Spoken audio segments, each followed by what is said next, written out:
Alright, yeah, welcome back to some more Magic Arena, and today is a special day because we're going to be playing a deck that, for the first time in a very long time, I've been playing all day until I got to my 15 wins. I haven't done that in quite some time. I've maybe got to like 6 wins in a day or something like that, but honestly, I haven't really pushed myself much further than that.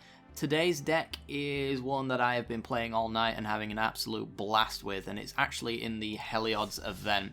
So, for those who don't know, this is the new event that allows you to unlock the constellation artworks for both Daxos and Heliod, both great pieces of artwork. I really love these constellations, so for me, these are actually kind of worth it. If you're not into the cosmetic sides of things, then you're not really going to get too much out of this event other than the ability to just play it. So the special part about this particular event is that we have an emblem in play at all times which mimics the Immortal Sun. So what it does is it stops Planeswalkers' activated abilities from occurring, so no Planeswalkers in this format. Fantastic. At the beginning of your upkeep, you draw additional cards as well, so you constantly have something to do. Your spells cost 1 less to cast, so you can do more of them, and your creatures get +1/+1. So there's a lot to unpack here, and there's a lot of things to do with this emblem as well. We've chosen to take advantage of the additional draw step, essentially, and to a certain extent, even the fact that there are no Planeswalkers in this format, or none that we have to care about. No 3 fairies, no Narsets. They just don't exist at all. So those were actually 2 of the cards which were most problematic for the Breach deck that I played the other day, and so I thought I'd actually bring that deck into this event and see how it does. And I've tweaked it a lot since then, and I got it to a point where it's doing really well, because there's a lot of things that you have to fight in this format that are not Narset and Teferi anymore. We've got a lot of other things to worry about, primarily mono red winning on turn like 4 or 5. So we're actually going to be building a Breach deck today. I will show you the list. This one, if you have seen my Twitter or my Discord, is a deck that I have actually managed to turn 4 kill someone by drawing my entire deck and dealing 60 damage to someone. So it's pretty good. It's pretty good indeed. It can race mono red, and there are even all the glitters decks as well, which we can keep up with. So in the case of like all the glitters decks, they are very much about spewing loads of artifacts and enchantments onto the board, sticking an all that glitters on one creature, and then hoping that that is enough to Hulk smash you to death, which to a certain extent can be in a I didn't draw my answer kind of way. But if they're going to be doing that, we've got Brazen Borrowers as a disruption target to return non-land permanents to their hand, and then Storm's Wrath to wipe away all of the artifacts to get rid of the value there. So if our opponent goes all in, they lose. It's basically what it is. I should actually go into what the deck does. It's built around 1000 Year Storm, the 6 mana enchantment, which is, if you remember from the emblem, gonna get cost reduction. So this is a 5 mana enchantment. It says whenever you cast an instant or sorcery spell, you copy it for each other instant or sorcery spell you've cast before it this turn, and you may choose new targets for the copies. So if we cast 1 spell, we get that spell. If we cast 2 spells, we get 2 copies, or an extra copy anyway, and so on and so forth. The more spells we cast in a single turn, the more spells we get to copy. We've got Wilderness Reclamation to help us along the way with that as well, which allows us to play on our end step and untap all lands we control, which basically doubles our mana. This is a hyper ramp card, and I'm comboing this with Wolfwillow Haven and Gift of Paradise, which are really almost slept upon cards in this format. Wolfwillow Haven is completely free. For example, it's 2 mana, but with a cost reduction, it becomes a 1 green mana, enchant a land, and that land produces green mana. So as long as you've got green and another land to attach it to, you are not paying anything for this Wolfwillow Haven, which means it is pure ramp, and you can do lots of good stuff with that. We've got Gift of Paradise kind of for the same thing as well. If we've had a Wolfwillow Haven based land, this taps for 2, which attaches to the Gift of Paradise, which then turns that land into a land that attaches for 2, and so on and so forth. We can chain them together. You can get 1000 Year Storm down, I believe, on turn 3, and then go off on turn 4 is really the ideal nut draw. It has been done, and it's pretty sweet. But yeah, you can get some really nutty draws with this deck for sure. And the way we're going to win is by copying Fateful End over and over again. Not only is this a flavorful flavorfully named card. The Fateful End going to be the final card our opponent sees before we end them. It's also a really weird one in that it doesn't, on the face of it, look like the best possible burn spell we could be using here, but it really is. It's 3 mana, which is 2 mana in this event, to deal 3 damage to any target, and then you get to scry 1. I used to have Slaying Fire in here, but without the ability to pay all 3 red mana on Slaying Fire, it is just a 3 mana deal damage to any target. Alternatively, you can go for the cheaper option of Shock, which deals 2 damage, but if you use that one, then you have a very poor removal spell at that point, because every creature's getting +1/+1, so the only thing you're going to be able to kill with those shocks to defend yourselves is going to be the 1/1 tokens that are getting that emblem buff. So there's really nothing that Shock can do, so you have to move your way up to something like Fateful End, dealing 3 damage to any target. It needs to be able to hit our opponent's face as well. It's very important in this deck. We've got 3 copies of Growth Spiral to draw a card. It's really fun chaining this together with Thousand Year Storm, because if you can make several copies of this, then you get to put lands from your hand onto the battlefield as well. So you can potentially use this as a ramp spell post Reclamation untapping. We've got Anticipates and Thirst for Meanings as our ways to dig through the deck. You will deck yourself if you are not careful with this deck. It draws all the cards every single time. So if you have to focus on one over the other when it comes to Thirst for Meaning or Anticipate, go for the Thirst first, because this actually has Draw written on it. If you get towards the end of your deck and you haven't found enough Fateful Ends to finish your opponent, you're going to need to dig as deep as you can, and if it is like the bottom 2 cards and you have to thirst to get to it, you're going to mill yourself and lose. Whereas Anticipate actually says look at the top 3 and put one into your hand instead. It's also 1 mana as well. She's nice and cheap, so it might make it feel to you like you should incentivize the cheaper spells and go for the more expensive ones, but no, you should try to be more efficient and go for the Thirst for Meaning first. I'm going to showcase the deck, of course, and show you how it is done. And yeah, the mana base pretty much speaks for itself. We're drawing 2 cards every turn, so we are actually running 23 lands in here. It just ensures that we hit consistent land drops all the way from turn 1 to turn 4 when we win, or turn 5 more likely. We usually win around turn 5, turn 6, but we do have the capability of winning on turn 4, which is pretty sweet. So without further ado, if you enjoy this content, make sure to like and subscribe. Thanks. This video is brought to you by the generous support of our wonderful patrons and channel members that you see here. If you'd like to support the channel and get access to cool content like sneak peeks, bonus videos, polls on future content, or access to a personal deck critique from myself every month, then hit the join button below the video or check out the Patreon link down in the description below. With all that said, let's get into the gameplay.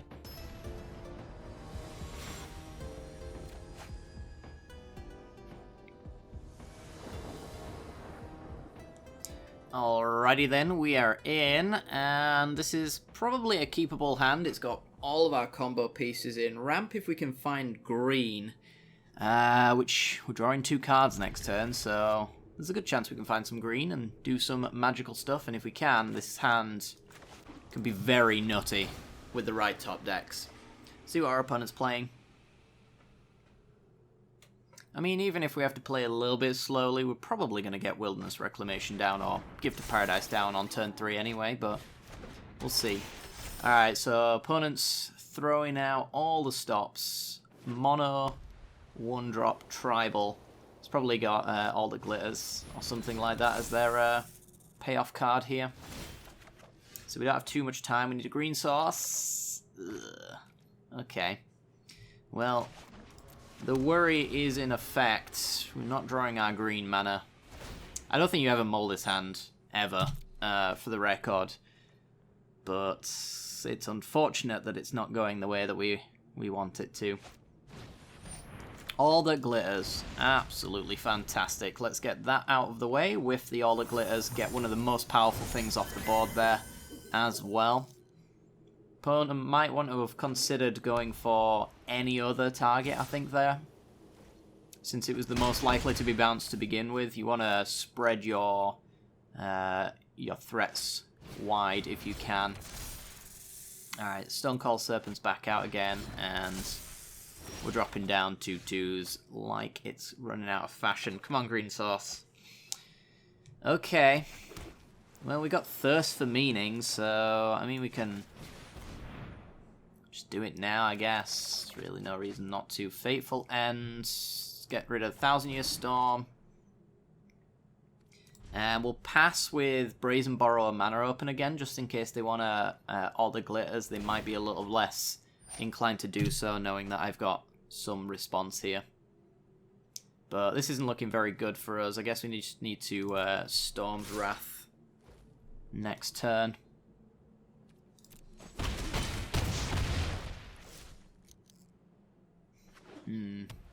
Trying not to care what they're doing, but they are making it difficult for sure. Alright, what you got? Yeah, it feels like they've got another All That Glitters. And they're contemplating whether or not...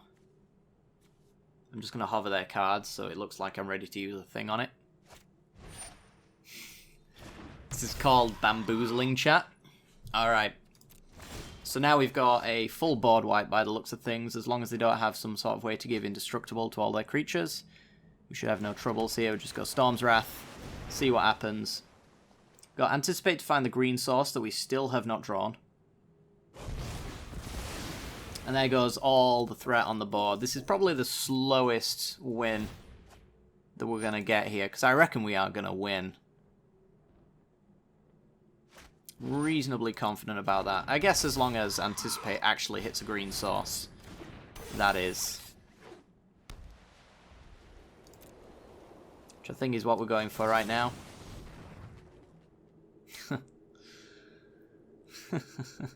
Alright, well...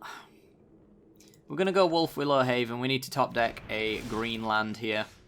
More green spells. There we go. Alright, so... Breeding Pool. Tap it for Wolf Willow Haven on Island. Island, tap it for Gift of Paradise on Island. From there, we are going to Wilderness Reclamation to untap all of our stuff, have Anticipate ready to go with 1,000-Year Storm coming down next turn and 1,000,000 mana ready to go. So all we really needed was one green source to unlock this entire hand. You can just see how crazy that turn will be, because we've now got Wilderness Reclamation ready to go as well at some point. We're only taking a little bit here, so I'm not going to use my Brazen Borrower, because it's just one extra spell off of the 1,000-Year Storm that we could use to go off. I am going to flash in my Brazen Borrower here, though. Reason being, if I need that 4 extra points by lacking on the Fateful End, then the 4 points of hitting our opponent is probably going to matter. That's not a great draw. We don't need more than one. We got Temple. Okay, so this leaves me with a fair bit of mana. So we're going to go 1,000-Year Storm. And since we're not going to be able to play our land drop, or a good land drop anyway, I'm just going to use the Temple here and untap it. I think we're going to win, is basically what this comes down to. Another Fateful End, I think that's enough to win the game. So we are going to hit our opponent for 4. We're going to go to end step so that we've got the Wilderness Reclamation trigger going. We want to Brazen Borrow literally anything, does not matter. It's not about the fizzling, it's about the casting of the spell here. So that's one spell cast with Brazen Borrower, which then opens up Anticipate, which is 2 spells. It's going to be able to go look at the top 6, so we get that Fateful End and another spell. And our opponent's just had enough. Yeah, so then that would be 4, and then 5, which, you know, 4 times 3, 5 times 3. You do the math. That's the damage we've got, and we've also got an extra spell as well, so it's probably actually 5 times 3, and then 6 times 3. So, yeah, we had lethal there. Good stuff.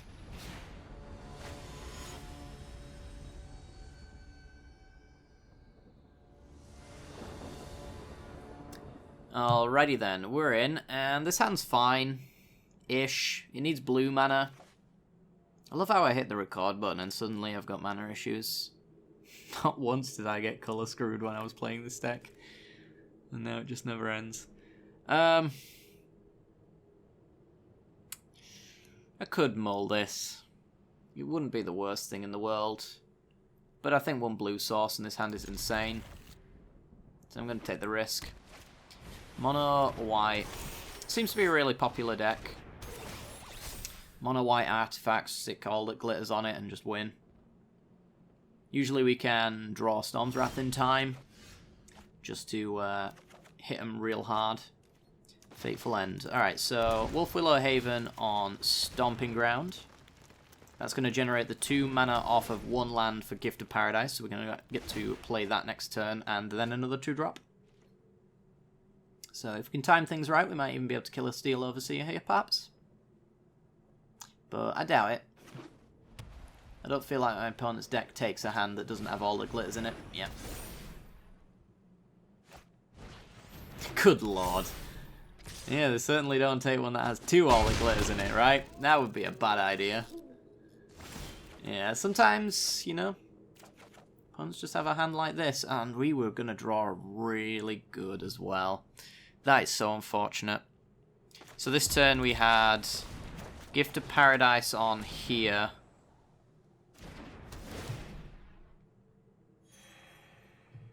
Generating lots of mana. We get to search through the deck to find what we want. There's the Storm's Wrath we were hoping for, but we are dead. And yeah, we had the mana to place Thousand Year Storm. The turn after, we would have gone off and won with Wilderness Reclamation and double draw into Fateful End. But 1 turn too slow. This is pretty goddamn insane from our opponent. But so what you should expect from the format is a lot of this. Sometimes you just lose for being, I guess, being on the play is definitely ideal. Being on the draw is typically a severe disadvantage for our deck. Potentially not, because we get the extra draws, and extra draws in a combo deck matter. But yeah, could have maybe taken a hand with a Storm's Wrath to win that game, I don't know. Next game.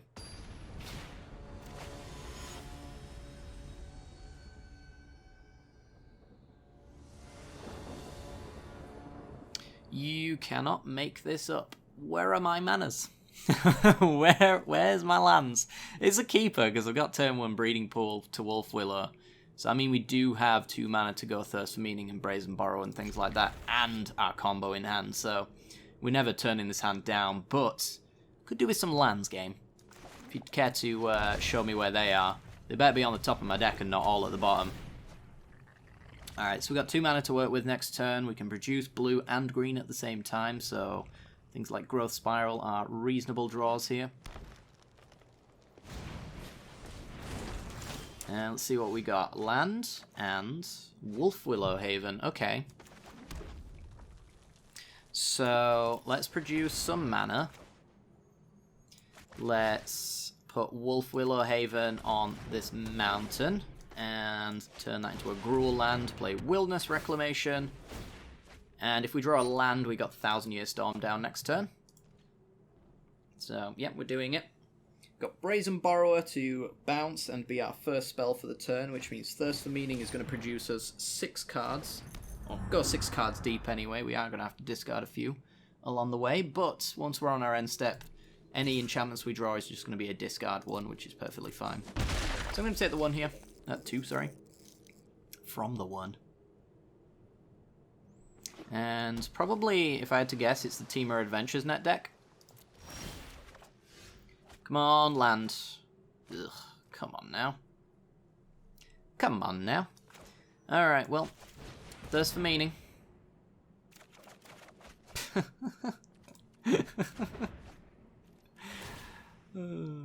What a joke.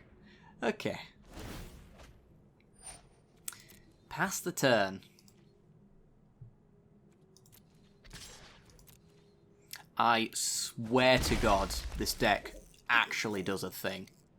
The problem is, now that they've got Brazen Borrower open, they can start bouncing all my stuff, which can be very problematic for us.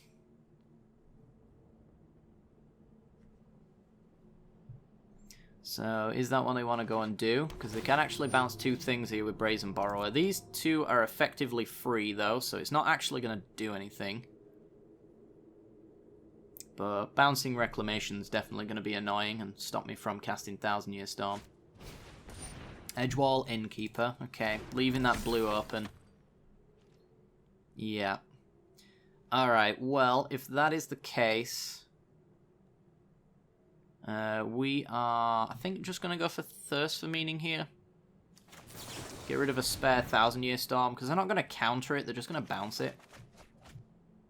That's nice. Okay, get rid of a 1000-Year Storm. Draw a million cards. Storm's Wrath. It's fine. It's not great, but it's fine. Yeah, so what's going to happen here is our opponent's just going to bounce all of our stuff. So what we really just want to do is play something that we don't care about being bounced, which we can also just replay later.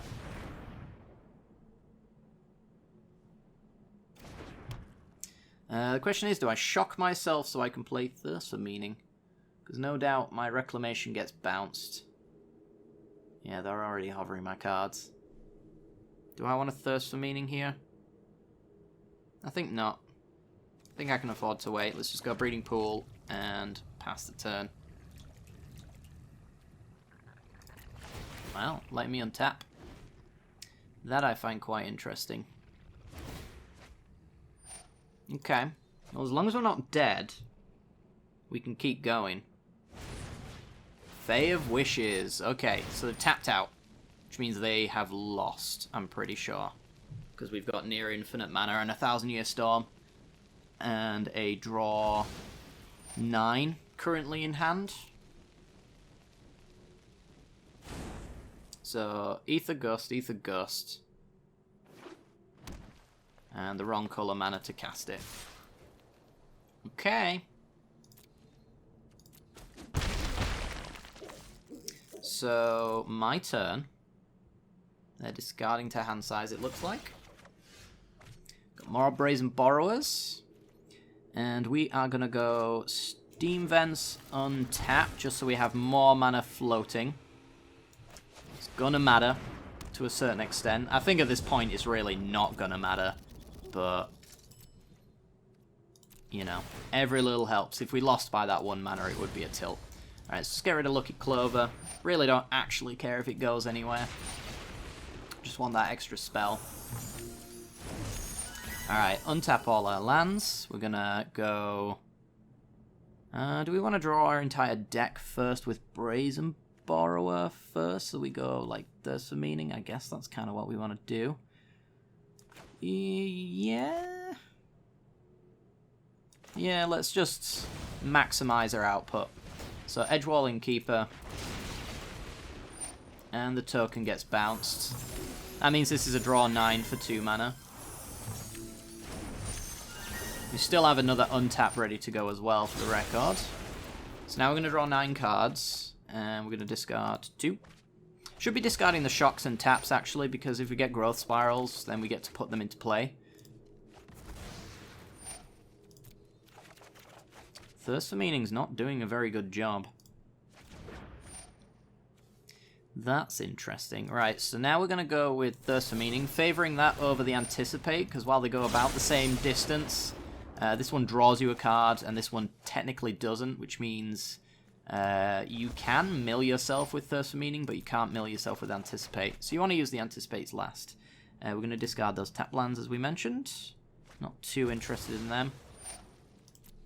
Keeping an eye out on the size of our deck. It's very important that we have a massive deck. And there's Fateful End, so that's one of our win cons. Keeping getting rid of the enchantments as we go. Alright, and now we get to do the crazy stuff. So Growth Spiral. This is where we ramp. So, Growth Spiral puts into play a forest. That's 1 mana. Growth Spiral puts into play an island, so that spell was now free. Growth Spiral puts into play a Steam Vents. I think we've already got lethal at this point. But we're kind of doing it, so... Can't really die to whatever our opponent's doing, so I'm just going to keep shocking myself. And then we play the Mountain. Look, we've got more mana than we started with. Now we go Anticipate, we find the other Fateful End. We get to see our entire deck, essentially. Let's put lands into hand for Growth Spiral. There's Fateful End. Alright, so we can basically stop at this point. We can go Fateful End, in response to Fateful End. We can Fateful End. And if for some miraculous reason this wasn't enough damage, there's another one in our deck, which we can draw through every single copy of our draw spells there and draw our entire deck. Pretty cool. Pretty cool. And if we wanted to as well, we could deal way more damage than that. I imagine we could deal up to probably 100, 200 damage just by the cards in hand. Just using things like Growth Spiral, but not letting it actually resolve its copies. Things like Anticipate, again, do the same thing. Find more cantrips and just make extra copies of the 1,000-Year Storm trigger so we can get more damage. So things like Primates, not a trouble. No trouble at all to kill that kind of thing.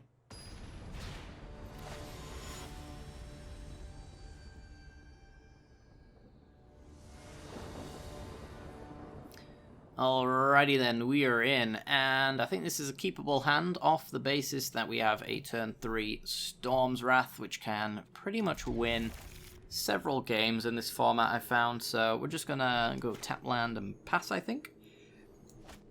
Could have the Anticipate, but I don't think we're gonna want to use that spell this early on. So we'll just get the tap land out of the way instead. Because if we draw another shock land, then we'll want to cast that. Alright, so we've got Growth Spiral, but no means to cast it. So could consider going for a Thirst for Meaning here. Not sure what our opponent's playing so far. We're off of a Swamp. I mean, they could be playing like Mono Black Devotion. I haven't seen anyone doing it yet. Abzan, you say? Okay. Discards a Plains. We got a Breeding Pool. Alright, so we're going to play the Breeding Pool. Allows us to then Growth Spiral and Anticipate. Is there a reason to Growth Spiral now? I don't think so. I think the only spell that we can cast off at the top is things like Wolf Willowhaven, but we tap ourselves out of the only green there, so... I think the likelihood is that I'm just going to put a land into play and pass off this Growth Spiral. Alright, Hateful Eidolon. So, are we boggling? Not so far. Alright, well, let's get that tap land into play. Looking for our combo pieces now. There's Wolf Willowhaven, so that's a free ramp spell. So we're going to go ahead and use that. I'm going to put it on the Breeding Pool. So that is now a wonderful Simic land. Basically, what Simic Growth Chamber, I think is now what it is. So that's kind of cool. From there...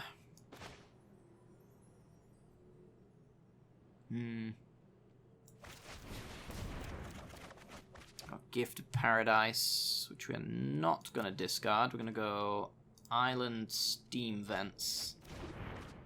Play Stomping Ground and stick the Gift of Paradise on this mountain. And that right there, I think, will be our turn. We got lots of manas now, so we want to find our 1,000-Year Storm at this stage. It's going to be our one key piece to victory. I'm still not sure what our opponent's playing. They're definitely playing a deck that is way too slow for this format, though. Yeah, I think what they've got is a lot of control pieces. Maybe to take down Mono Red. I don't know. But this format is not very forgiving on time. So we're going to go with the Thirst for Meaning here. I'm holding the Gift of Paradise just in case I want to keep some of these cards in hand. And I don't think I do. I think I want to go Stomping Ground, Island. I want to play the Temple looking for a combo piece. There's 1,000-Year Storm, so I think we win. We're going to take the green here to Wolf Willowhaven on the Steam Vents, turn it into a Breeding Pool. And then we're going to tap that, putting a Gift of Paradise on there. So we got 1,000,000 mana. And I think we can just happily pass here. No real reason to cast anything. So we've got 1,000,000 mana. Literally 1,000,000, as the kids would say. Ethereal Absolution, absolutely useless against our deck. So all that is 3 damage. So we're going down to 17. It's like we've only just been hit.